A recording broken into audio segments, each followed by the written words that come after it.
कि वो 12 को ले जाती है वहां, तो क्या 12 को किसी सर्वे से ले गई है या सीधे उठा के ले गई? और हमें अगर छोड़ा है तो क्या कोई सर्वे है या उस पर कोई डिस्कशन है? अगर डिस्कशन है, हम में कुछ त्रुटियां हैं तो वो सरकार बता दे। और एक बड़ी बात होती है कि आप एक कास्ट को, अगर अभी के समय में देखा जाए तो आप एक कास्ट को कैसे इंडियन सक्सेशन एक्ट से एग्जेम्प्टेड रखे हैं और एक ट्राइब को एक कास्ट में बदलने का षड्यंत्र आपने किया है। तो इसी षड्यंत्र को हम लोग पर्दाफाश करना चाहते हैं कि सरकार बैठे और हमें दिखाए, कागजात दिखा दे कि 1913 में आपने कैसे एंट्री दिया और 50 में 12 को कैसे एंट्री दिया, एक का एंट्री आपने क्यों रोका हुआ है? यहाँ ट्राइब होने की बात तो कतई नहीं है, कुर्मी ट्राइब है तभी इंडियन सक्सेशन एक्ट से एग्जेम्प्टेड है। इस सत्य को मीडिया भी जाने और सरकार को जानती है, और अभी भी कोर्ट में हमारे ऊपर इंडियन सक्सेशन एक्ट सिविल के मामले में नहीं लगता है, यही सच्चाई है। तो एक कास्ट, और यहाँ फिर सरकार को आप देखिए वो हमें PC1 में रखती है, यानी अत्यंत गरीब, मोस्ट बैकवर्ड कास्ट में। तो मोस्ट बैकवर्ड में किसको रखा जाता है? जो शैक्षणिक और एजुकेशनली पीछे रहता है। लेकिन इसकी TRI क्या लिखती है? इसकी TRI लिखती है कि ये लोग शैक्षणिक और इकोनॉमिक कंडीशन में बहुत ऊपर हैं। तो एक ही सरकार का दो तरह का कंट्राडिक्टरी बयान जो है, लिखित प्रमाण है, बताइए आप PC1 में रखते हैं, यानी मोस्ट बैकवर्ड कास्ट जहाँ जो एजुकेशनली और इकोनॉमिकली बैकवर्ड है। और फिर आप ही का TRI लिखता है कि ये एजुकेशनली और इकोनॉमिकली समृद्ध। तो एक ही सरकार दो तरह की कॉन्ट्रेडिक्टरी, और ये देखिए भाषा के साथ भी कॉन्ट्रेडिक्टरी है। इसका TRI सर्वे होता है, यूनेस्को के पैसा से होता है सर्वे, और वहां पर लिखा जाता है कि कुड़माली एक ट्राइबल लैंग्वेज है। यूनेस्को का है, TRI का है, क्यों नहीं TRI अनुशंसा करता है कि कुड़माली ट्राइबल लैंग्वेज है जिसमें सभी भाषा के लोग रहते हैं? तो देखिए कितना दोहरा चाल है। यहाँ के विद्वान लोग भी, सभी भाषा के विद्वान लोग उस सर्वे में थे जो यूनेस्को का सर्वे TRI से हुआ था, और TRI कहता है कि कुड़माली जो है ट्राइबल लैंग्वेज। बाकी कोठा, नागपुरी, पचपदनिया लेंगुआ फ्रैंका है, न यहाँ की यूनिवर्सिटी मानना चाहती है न सरकार मानना चाहती है। तो आप सर्वे जहाँ पर जायज मिला है, उस जायज सर्वे को भी आप झुठलाते हैं।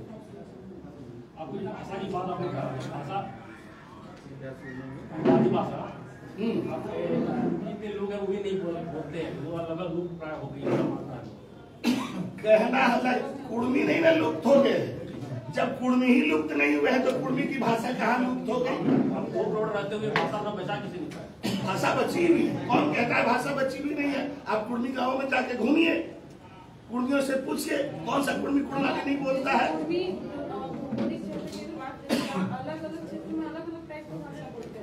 सुनिए, भाषा अलग नहीं हुई ना, नाउन चेंज हुआ है। देखिए बात आप लोग समझते नहीं है।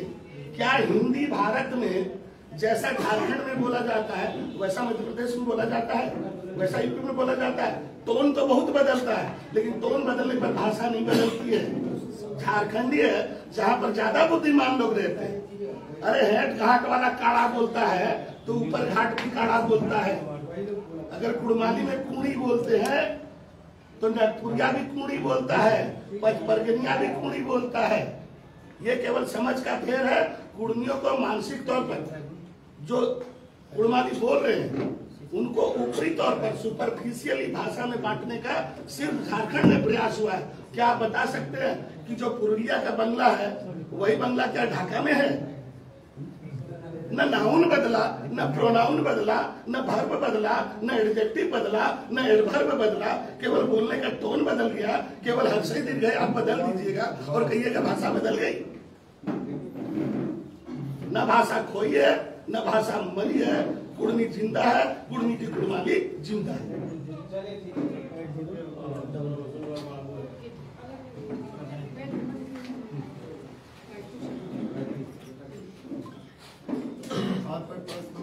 हाँ, वो एक बात आ रहा है कि आप आप लोगों ने जब 1950 के पहले आने से पहले बात होगी तो उसके पहले आपने क्षत्रिय का आवेदन समाज ने जाकर दिया था कि हमको क्षत्रिय में रखा जाए। ये मामला बहुत विस्फल हो चुका है आपका 2004 में बिहार सरकार में एक मामला हुआ था जिसमें भारत सरकार का बैकवर्ड कमीशन जीए ग्रेजुएशन का रिपोर्ट को रखा और बिहारियों ने खुद को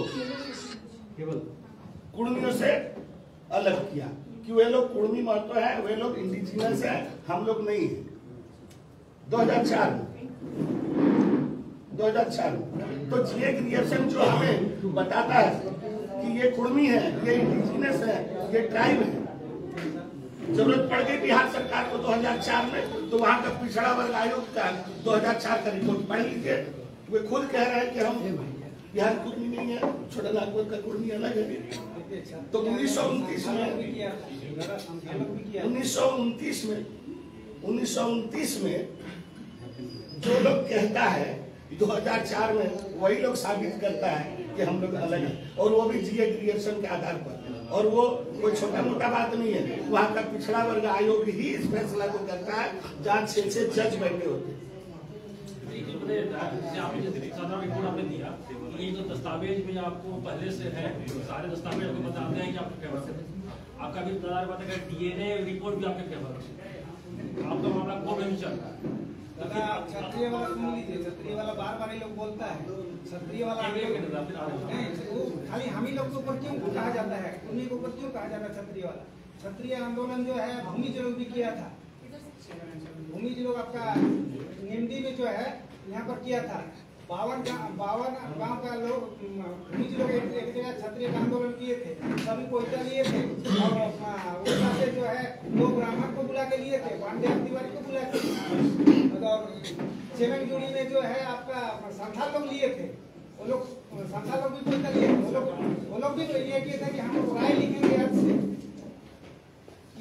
किसी शादी ब्याह में नाच गान नहीं करेंगे, संथाली नाच गान नहीं करेंगे, दारू नहीं पिएंगे, हड़िया नहीं पिएंगे। भूमि लोग तो किया था कि हम लोग बैल से हल भी नहीं जोतेंगे, मुर्गा नहीं खाएंगे, सब किया है ये लोग। भूमि क्षत्रिय मानभूम समिति बनाया था ये लोग का बात कोई करता नहीं। और हम लोग का बात 1931 में जो उसमें लिखा हुआ है कि ये जो दावा किया था क्षत्रिय का था, ये बिहार और यूपी का कुर्मी का था। ये सेंसस रिपोर्ट में सेंसस ऑफिसर ने लिखा है। और उसका पहले ये लोग 1928 में क्षत्रिय बने थे संथाल लोग, 1935 में भूमि बने थे। किस जगह से ब्राह्मण लोग अब बोल रहे हैं कि क्षत्रिय बनने का प्रयास किए थे और ये किए हुए थे, कहाँ की बात है? चेमेंगजुड़ी संथाल लोग लिए थे चेमेंगजुड़ी में। अच्छा, आदिवासी कुर्मी समाज जो है वो एसटी सूची में जो है शामिल होना चाह रहा है। अभी राज्यपाल संतोष कुमार गंगवार से जो है मुस्लिम अंसारी जोलहा समाज जो है मिल करके आए हैं और वो मांग कर रहे हैं कि हम लोग को भी एसटी सूची में शामिल कर दिया जाए। तो हमने जो है आदिवासी नेता से भी बात की, प्रेम साहिब मुंडा जो है बोले कि कुर्मी लोग भी आ गया, अब मुस्लिम आ रहा है, सब आएगा, ब्राह्मण लोग को भी ले आओ। क्या कहेंगे इस पे? देखिए, दावा करना और प्रूफ देना दोनों दो चीज है। वो लोग अगर दावा करते हैं तो प्रूफ देंगे, उनका क्या एविडेंस है वो देंगे। हम लोग का जो एविडेंस है हम लोग देंगे। हम लोग तो वही चीज मांग दिखा रहे हैं, हम लोग एविडेंस के आधार पर हम लोग मांग कर रहे हैं, हवा में नहीं। आज तो सब बोलते हैं कि आदिवासी लोग विरोध कर रहा है, आदिवासी लोग विरोध कर रहा है। अरे आदिवासी है कौन? आदिवासी भारत सरकार किसी को आदिवासी नहीं मानती है। संविधान में कहीं भी आदिवासी शब्द नहीं है, किसी भी सेंसस में आदिवासी शब्द लिखा हुआ नहीं है। जबकि वही लोग केस किया था दिल्ली हाईकोर्ट में जो है एक केस किया था, प्रेम मांडी बोल के केस किए थे। आदिवासी के ऊपर कोई डाली ले रहा था, एक तो कोई फिल्म बना था, उसमें हाईकोर्ट ने कहा कि एसटी का मतलब आदिवासी नहीं है, ट्राइब का मतलब भी आदिवासी नहीं है। आदिवासी अलग चीज है। आदिवासी का मतलब होता है यहाँ का इंडिजिनस जो सबसे पुराना है। और जो लोग विरोध कर रहे हैं ये लोग का आप लोग सेंसस रिपोर्ट भी कभी देखिए, कभी हम लोग उस तरह का हम लोग के साथ आप बोल रहे पुराने हैं, तो वो लोग भी तो बोल रहे हैं कि हम लोग भी पुराने हैं। कर्मा में जो है हम लोग एविडेंस आप लोग लेते नहीं है, एविडेंस वो लोग से लेते नहीं है। लोग जब भी प्रेस मीडिया में उस संबंध में आते हैं तो एविडेंस के साथ आते हैं। आप लोगों के पास क्या क्या एविडेंस है? इसी में ऐड करते हैं कि जो लोग कहते हैं कि कौन आदिवासी होगा कौन आदिवासी नहीं होगा, वो लोग क्या है, वो संवैधानिक संस्था में बैठे हैं, वो लोग मतलब इसकी वैधता बताने वाले हैं, वो लोग जज क्यों बन रहे हैं, उसके लिए तो संवैधानिक प्रक्रिया है ना, संविधान में हर चीज की प्रक्रिया है, तो क्यों नहीं छोड़ देते, वो प्रक्रिया उस पर काम करेगा। वो लोग जज बन के बैठ रहे हैं जैसे कि वही लोग को काम करना है, वही लोग, तो वो लोग सर्टिफिकेट देंगे। कौन आहता को पूरा करता है नहीं करता, इसके लिए है ना संवैधानिक प्रक्रिया। वहाँ हम लोग जा रहे हैं तो उससे मांग कर रहे हैं, अगर वहाँ हम होंगे तो पास होंगे, अगर हमारे एविडेंस नहीं आएंगे तो फिर हम पास नहीं होंगे। लेकिन ये लोग के बीच में आकर ये लोग को जजगिरी करने की क्या जरूरत है? नहीं, ये लोग कुर्मी जब आप लोग आदिवासियों का ये कहना है कि आप लोग फॉरवर्ड हैं। आदिवासी नहीं मैडम, आदिवासी लोग से बड़ा आदिवासी हम लोग से, आदिवासी पूरी अपने समाज यहाँ जितने भी रहते हैं इस प्रकार में सभी आदिवासियों से बड़ा और पुराना आदिवासी है। इसका सारा पेपर्स कोर्ट में चल रहा है। आप संवैधानिक तौर से क्यों ले जा रहे हैं? आप क्यों रेल रोको? कैसे हर संवैधानिक प्लेटफॉर्म में पिछले 75 साल से जाएंगे। ये संविधानिक रेल रोकना संविधानिक कहाँ के जायज है? फिर रेल रोकने के क्या? रेल रोक दिया, डहर रोक दिए, देखिए संवैधानिक तो नहीं है। आज तक कोर्ट में एक एक करके सवाल कीजिए प्रेस महोदय। कौन पार्टी आज तक भाषा का आंदोलन में संथाल देखिए संवैधानिक कैसे मैं बताता हूँ। हम लोगों ने 6 महीना पहले सरकार को लिख के दिया कि मेरा मामला सुन लो। ये कोर्ट का मामला नहीं है सर, यही तो प्रॉब्लम है। आप लोग इस बात को समझते ही नहीं। जब मैं शुरू में बोला कि ये एंथ्रोपोलॉजिकल मामला है तो आप एंथ्रोपोलॉजी के हिसाब से न हम ट्राई होंगे, न सोशियोलॉजी के हिसाब से होंगे, या किसी का गलथेतरी में होंगे। अरे भाई सीधी बात है कि 1885 में शुरू हुआ फर्स्ट एंथ्रोपोलॉजिकल सर्वे जो 1891 में खत्म हुआ, और करने वाला आदमी था एच.एच. रिजले, जिसने छाटा छोटा नागपुर के पठार में 13 जनजातियों को। आप इतिहास में जाइए कि सरकार फालतू में कोई सर्वे नहीं कराती है, जब उसका गला फंसता है ना तब करती है। तो सरकार जो 1865 में इंडियन सक्सेशन एक्ट लाई, मुद्दे पर जाइए, मुद्दे के बाहर सवाल मत लाइए। 1865 में, मैम सुन लीजिए, पहले समझ लीजिए चीज को, पब्लिक के पास सही बात को जाने दीजिए। 1865 में इंडियन सक्सेशन एक्ट आता है, डेट देखते जाइए। उस समय ये इंडियन सक्सेशन एक्ट बनता है ओनली फॉर हिंदू, सिख, बौद्ध एंड जैन। ये 2 ब्राह्मणिकल बुक से बनता है। एक का नाम है मिताक्षरा और एक का नाम है दायभाग। यानी वहां पर 2 ही रास्ता है आपके फैसले का, या तो दायभाग स्कूल में आपका फैसला होगा या तो मिताक्षरा स्कूल में फैसला होगा। लेकिन इस भारत में इन धर्मों से बाहर भी लोग थे जिनका अपना कस्टम था, अपनी परंपराएं थी। उन लोगों ने जब कंप्लेन किया कि आपका कानून हमारे कस्टम से मेल नहीं खाता है, तब सरकार की मजबूरी हो गई कि भाई हमें पता करना होगा, आइडेंटिफाई करना होगा। इसीलिए आइडेंटिफाई करने के लिए 1885 में एच.एच. रिजलो जो एंथ्रोपोलॉजिस्ट होते हैं वो 6 साल यहाँ पर सर्वे करते हैं। 1885 ज्यादा दिन का बात नहीं है, अभी से 150 साल का बात है। बात को जरा समझने का प्रयास कीजिए, पब्लिक के पास सही बात जाने दीजिए। उसको जरूरत क्यों पड़ा? क्योंकि इंडियन सक्सेशन एक्ट सब पर लागू नहीं, खप नहीं रहा था। तो किस पर खप नहीं रहा, किसके साथ मेल नहीं खा रहा, तब ये 13 ट्राइब आइडेंटिफाई होते हैं। और यही 13 ट्राइब, यानी कानून लागू होने का 48 साल लगता है सरकार को।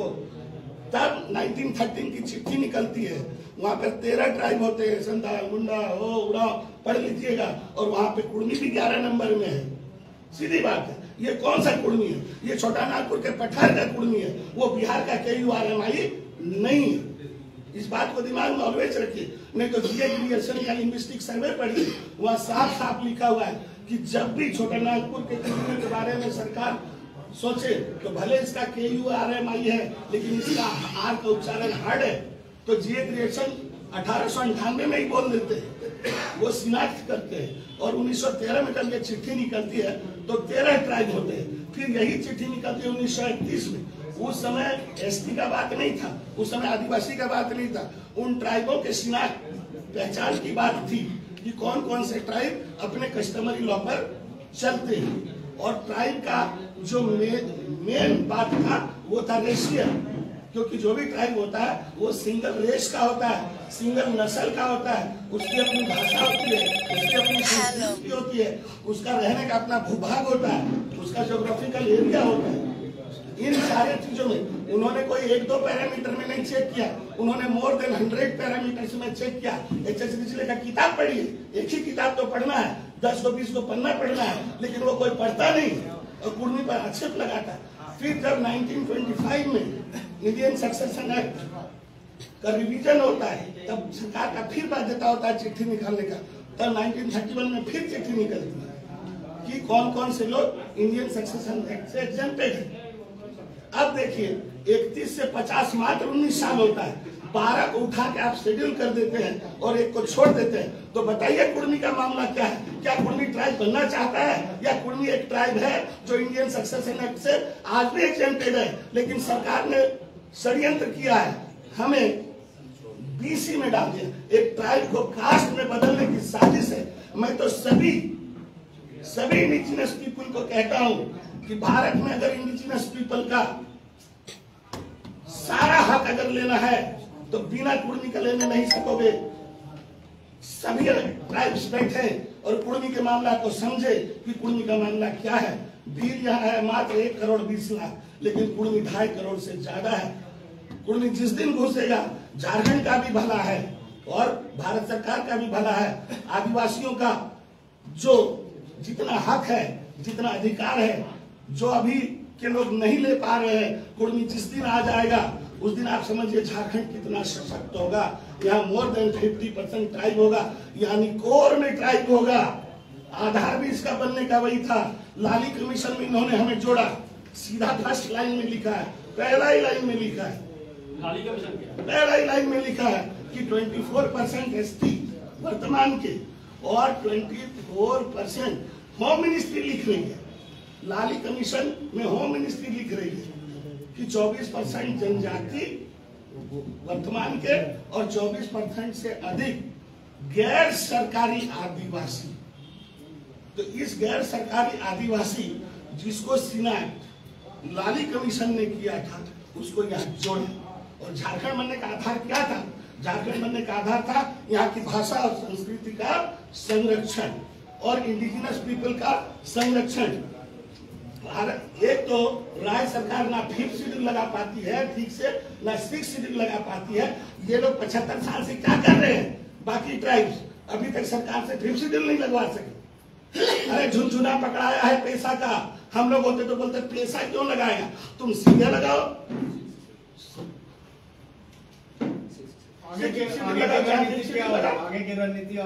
की रणनीति देखिए, देश संविधान से चलता है। हमें अपनी आवाज पहुंचानी है, जिसमें हम लोगों ने सबसे बड़ा पहली बार इतिहास में शॉर्ट ट्रेन। देखिए अगर हमारी आबादी नहीं होती तो हम शॉर्ट ट्रेन का ऐलान नहीं कर पाते। और आपने अपनी आंखों से देखा कि झारखंड में 40 जगह जो रुका लोग पहुंचे या नहीं पहुंचे। ये असंवैधानिक तब होता जब हम सरकार को पहले से बोल के नहीं रखते। गलती तो सरकार की है, वो मेमोरेंडम लेता है, एप्लीकेशन लेता है, लेकिन बुलाता नहीं है। तो उनके मन में क्या छल है, क्या कपट है, हम लोग यही जानना चाहते हैं। और ये सिर्फ कुर्मियों के साथ क्यों है? अच्छा, सारे पैरामीटर जो आप बता रहे हैं जी, समाज जो आदिवासी में आता है, फिर इतनी बड़ी संख्या में लोग विरोध क्यों करें? इस बारे में कुर्मी समाज नहीं, देखिए जो आज विरोध कर रहे हैं, एक चीज आप लोग गौर कीजिएगा, कोई संस्था माने एक जनजाति अगर उनमें दम है, जो लोग विरोध कर रहे हैं, तो बोले कि मैं फलाना कम्युनिटी का, मैं नाम नहीं लेना चाहता हूँ क्योंकि यहाँ पे 33 हैं, तो बोले मैं फलाना कम्युनिटी से बोल रहा हूँ। ये अलग अलग कम्युनिटी, यहाँ 33 कम्युनिटी है जी। आप कैसे सभी तो आदिवासी हैं, मैं भी तो आदिवासी हूँ। अगर आप इस शब्द का प्रयोग करते हैं, देखिए ये गलतफहमी तो नहीं है, इन लोग गलतफहमी कर रहा है तो किसी के मुंह से, हमारे मुंह से बोलने से दे देगा? मैं तो बताया आपको कानूनी है। आज भी हम इंडियन सक्सेशन एक्ट से एग्जेम्प्टेड है। सैकड़ों जजमेंट में दिखाऊंगा कौन कौन जजमेंट इस तरह का आपको जजमेंट? बहुत सारे जजमेंट है। 1925 में यहीं पर बूटी का है, यहीं पर बूटी का है, हरखनाथ हवलदार का, जो पहला केस यहाँ जीते थे। क्या केस था? केस था कि उनका गांव, उनका कुछ बकाया रह गया था लगान, तो लगान बकाया रह गया था, तो वो नीलामी में जा रहा था, तो उन्होंने एक साहु जी से पैसा लिया और उन्हें कहा कि मैं अगर 1 साल में ना पैसा लौटा हूं तो जमीन आपको रजिस्ट्री करनी। पैसा मिल गया, वो लगान दे दिए। वो 3 मौजा के जमींदार थे, तो वो एक मौजा बोले ठीक है भाई मैं बेच दूंगा। साल भर में वो पैसा नहीं दे पाते, ये डीड बना देते, साहु जी को डीड मिल जाता। लेकिन जब उनके, हम लोग बखरी बोलते हैं, बखरी वाले माने एक खतियान में जितने लोग का बंटवारा होता है, तो उसके बखरी वाले यानी उसके दोस्ती वाले बाकी लोग को जब पता चला कि ये तो जमीन बेच दिया, मैंने पूरा बूटी बस्ती भी किया था सर, उसको इन्होंने लड़ा। आदिवासी अपने आदिवासी प्रकृति पूजक है, इसको खत्म कर। गलती में नहीं चाहिए। इसको पूरा सुनिए, आप लोग जितना खड़ा कर रहे हैं ना आलतू फालतू बात पर, मैं पहले ही बोला ये मामला एंथ्रोपोलॉजिकल है, आप उसको धर्म के तरफ क्यों ले जा रहे हैं? आदिवासी नेता ये रेशियल है, वो बोल रहा है तो बिना पढ़े बोल, फिर आदिवासी नेता बोलते हैं। क्या वो 33 का ग्रुप है? गजब आप लोग करते हैं। खाली रामदास चौधरी का नेता मानते हैं, रामदास चौधरी का, रामदयाल चौधरी का। सुनिए, अरे सुनिए, चौधरी के बीच के जो है, चौधरी जी का ही बात सुनिए, चौधरी जी का ही बात सुनिए। वो किस युग में पैदा हुए इसको देखिए, उनका पालन पोषण कैसे हुआ, किस सभ्यता संस्कृति में हुआ। आप उनके मुंह से देखिए, वो खुद दोहरा बात बोलते हैं कि जब हम लोग मुर्गा पूजा करते हैं गांव का थान में, तो मुर्गा जाता है महतो के घर से, गौर कीजिएगा, महतो के घर से मुर्गा जाता है, वाहन उसको पूजा करता, यानी हम करम भी मनाएंगे, हम सोहराय भी मनाएंगे, हम दशहरा भी मनाएंगे और दशहरा भी मनाएंगे। तो वो तो खुद नहीं समझ पा रहे हैं कि मैं हूं कौन, और ऐसे ही ना समझो के कारण कुर्मी अटका हुआ है। अपना भी करेंगे नहीं तो खिचड़ी है। क्या करम हिंदू पर्व है, क्या सोहराय हिंदू पर्व है, टूसू क्या हिंदू पर्व है? करम के बेसिक में जाइए, वो यहाँ के इंडिजिनस पीपल का पर्व है, सोहराय यहाँ के इंडिजिनस पीपल का पर्व है। और गहराई में जाइएगा तो पता चलेगा कि कुर्मियों का ही सृजन किया हुआ पर्व है, क्योंकि ये 12 मासे 13 पर्व है, और ये 12 मासा 13 पर्व एक सिस्टम है जो धान चक्र के साथ बढ़ता है। अभी जैसे देखिए, अभी हम लोग दशई आएगा, इसको दशई बोलते हैं। दशई क्यों बोलते हैं? इस समय आप देखिएगा कि बाइट खेत में शीश जो है, धान का शीश झुक जाता है। क्यों झुक जाता है? क्योंकि धान गदरा गया, उसका दूध जो है गदरा गया, तो गदरा गया तो वजन हो गया, तो वो झुकेगा। और ऊपर से जब गिनिएगा तो देखिएगा 10 गो चिमरी में दूध भर गया और गदरा गया। तब हमारा पुरखा जान गया कि अब गदरा गया है, इसको काटना होगा, इसको जगाना है, इसलिए हम लोग गुड़ी का छिटका देते हैं। और एक चीज मैं बताता हूँ, बहुत अच्छी बात है, समझ लीजिए। षष्ठी दिन को क्या बोला जाता है? क्या बोला जाता है? बेल बोरन। ये संस्कृत शब्द नहीं है। और दुर्गा जी के षष्ठी के दिन को पूरे बंगाल में, क्योंकि ये तो बंगाल का पर्व है, उस दिन को बोला जाता है बेल बोरन। बेल बोरन किस भाषा का शब्द है? तो फिर अगर दशहरा था तो ये दशई कहां से आया? इंडिजिनस पीपल देख रहा है मेरा धान का स्थिति क्या है। वो इसीलिए क्यों करता है, अभी तो घर को वो सजा नहीं पाएगा, इसीलिए वो षष्ठी के दिन क्या करता है, लाल दाग गेरू का लगाता है, छोटा छोटा ठप्पा देता है। और अगर यह हमारी पूजा है या हम अगर करते हैं, चलिए आज के दिन कुर्मी के गांव, आज चलिए, मेरा चैलेंज है, और एक भी घर में अगर सफाई हो रही हो और एक भी घर में अगर कलश स्थापना हो रहा होगा, तो आप बोलिएगा कि कुर्मी इस पर्व को मनाता है। चलिए ना, हम रामदयाल चौधरी के घर में जाते हैं और जाके देखेंगे वो कलश स्थापना किए हैं या नहीं किए, और अगर किए हैं तो वो अपने जात के साथ, अपने देश के साथ दगा कर रहे हैं, कपट कर रहे हैं, छल कर रहे हैं। चलिए आप सवाल ले लीजिए। आदिवासी कुर्मी भाई भाई है, लेकिन जब इस सूचीबद्ध की बात आती है परिभाषा पूरी तरह से बदल जाती है। सच्चाई मैम आप लोग के सामने है। झारखंड आंदोलन में आप बोलिए कोयलांचल में कौन लड़ा? क्या कोयलांचल में इधर विनोद बाबू नहीं थे, उधर निर्मल बाबू नहीं थे? वहां पर कौन सा ट्राइब था पूरे कोयलांचल? अरे आप ऐसे ही देखो ना, फिरायलाल से पूरब आप चलते चलो 500 किलोमीटर घसाई नदी तक ओनली कुर्मी विलेजेस है।